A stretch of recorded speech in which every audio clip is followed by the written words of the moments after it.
Hello views, welcome to DJMS Tamil channel. Mahanadi சீரியலுக்கான upcoming எபிசோட்ல கங்கா வரமாட்டாளே அப்படின்ற மன வருத்தத்தோட உள்ள போன காவேரியை பார்த்த விஜய், என்னாச்சு காவேரி, ஏன் ஒரு மாதிரியா இருக்க, கிளம்ப வேண்டியதானே அப்படின்னு சொல்லிட்டு கேட்க, என் மனசே சரியில்லைங்க அப்படின்னு சொல்லிட்டு சொல்ல, ஏன் என்னாச்சு அப்படின்னு சொல்லிட்டு விஜயும் கேட்க, கங்காக்காவை எவ்வளோ கூப்பிட்டானா வரமாட்டேன்னு மறுத்துட்டா, அது ரொம்ப கஷ்டமாயிடுச்சு எனக்கு அப்படின்னு சொல்லிட்டு விஜய் கிட்ட சொல்லி ரொம்பவே ஃபீல் பண்ணி சொல்றாங்க. என்ன சொல்றீங்க, உண்மையாலுமே எங்க அக்கா ஃபங்க்ஷனுக்கு வருவான்னு சொல்லிட்டு சொல்றீங்களா? ஆமா, கண்டிப்பா வருவாங்க, நீ வேணா பாரு அப்படின்னு சொல்லிட்டு விஜய் சொன்னதுக்கு அப்புறமா காவேரியும் கிளம்ப போறாங்க. இன்னொரு பக்கம் உள்ள போன சாரதா தன்னோட அத்தை கிட்ட சொல்லி, இத மாதிரி நடந்துச்சு அத்தை, என்ன பண்றதுன்னு தெரியல, எதுக்காக கங்கா இவ்வளவு கோவமா இருக்கான்னு தெரியல காவேரி மேல அப்படின்னு சொல்லிட்டு ரொம்பவே சொல்லி புலம்பிட்டு இருக்காங்க. கங்கா ஏன் இவ்வளவு மோசமா நடந்துட்டு இருக்காளே அப்படின்னு சொல்லிட்டு பாட்டிமாவும் சொல்ல, இன்னொரு பக்கம் கடைக்கு போன கங்கா காவேரி கூப்பிட்டதே நினைச்சு ரொம்பவே சோகத்தோட இருக்க. குமரன் அதை பார்த்துட்டு, என்னாச்சு கங்கா அப்படின்னு சொல்லிட்டு கேட்க, இல்லங்க நீங்க உங்க வேலையை பாருங்க அப்படின்னு சொல்லிட்டு கங்கா சொல்றதை கேட்ட குமரன், காவேரி தானே நினைச்சு வருத்தப்பட்டு இருக்க, எனக்கு தெரியும் கங்கா, கண்டிப்பா உன்னால போகாமலாம் இருக்க முடியாது, அந்த அளவுக்கு வந்து கூப்பிட்டு பார்த்தா, உனக்கே தெரியும்ல கங்கா, கண்டிப்பா நம்ம 2 பேரும் அவங்க போகணும் அப்படின்னு சொல்லிட்டு குமரன் சொல்றதை கேட்டு அதுக்கப்புறம் யோசிக்க ஆரம்பிக்கிறாங்க. கங்கா போலாமா அப்படின்னு சொல்லிட்டு சொல்ல, கண்டிப்பாங்க, ஆனா ஒரு கிஃப்ட் ஏதாவது வாங்கிட்டு போகணும் அப்படின்னு சொல்றது கேட்டு ரொம்பவே சந்தோஷப்படுறாங்க. ஒரு பக்கம் தாலி பேருக்கு ஃபங்க்ஷனுக்காக எல்லாரும் வரும் தருணத்துல பசுபதி ராகினி இவங்க 2 பேருமே வராங்க. இந்த பக்கம் காவேரி அழகா புடவையெல்லாம் கட்டிக்கிட்டு விஜய் வாங்கி கொடுத்த நகையெல்லாம் போட்டு ரொம்பவே அழகா இருக்காங்க.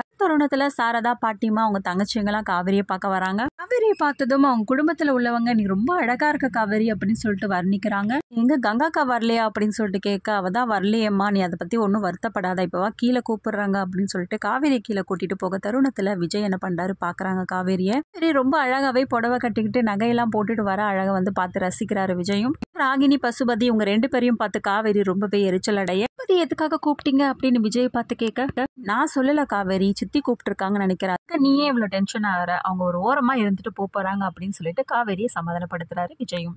சரி, ஓகே, எல்லாம் ரெடி ஆயிடுச்சா, தாலி பிரிச்சு கோக்குற ஃபங்க்ஷனை ஸ்டார்ட் பண்ணலாமா அப்படின்னு பாட்டிமா சொல்ல, பாட்டிமா கொஞ்ச நேரம் வெயிட் பண்றீங்களா, அக்கா வந்ததுக்கு அப்புறம் ஸ்டார்ட் பண்ணலாம் அப்படின்னு சொல்லிட்டு சொல்ல, உங்க அக்கா எப்ப ஸ்டார்ட் பண்றது, நல்ல நேரம் போகுது இல்லமா அப்படின்னு சொல்லிட்டு சொல்ல, கொஞ்ச நேரம் பார்க்கலாம் பாட்டி அப்படின்னு காவேரி சொல்றது கேட்ட சாரதா, எதுக்காகமா இப்படி பண்ணிட்டு இருக்க, கங்கா வருவான்லாம் எனக்கு நம்பிக்கை இல்லை, அதனால ஃபங்க்ஷன் தொடங்கட்டும் அப்படின்னு சொல்றாங்க. கண்டிப்பா அக்கா வருவா அப்படின்னு சொல்லிட்டு நம்பிக்கையோட காத்துட்டு இருக்காங்க. சரி காவேரி, இதுக்கு மேலேயும் வந்து நேரத்தை தாழ்த்த முடியாது, மொத்த நேரமும் வந்துடுச்சு அப்படின்னு சொல்லி அதுக்கப்புறம் ஃபங்க்ஷனை தொடங்குற சமயத்துல கங்காவும் குமரன் 2 பேரும் வராங்க.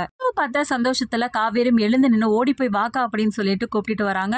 தொடங்கி நல்லபடியா முடியுது. விஜயும் ரொம்ப சந்தோஷத்தோட இருக்கு.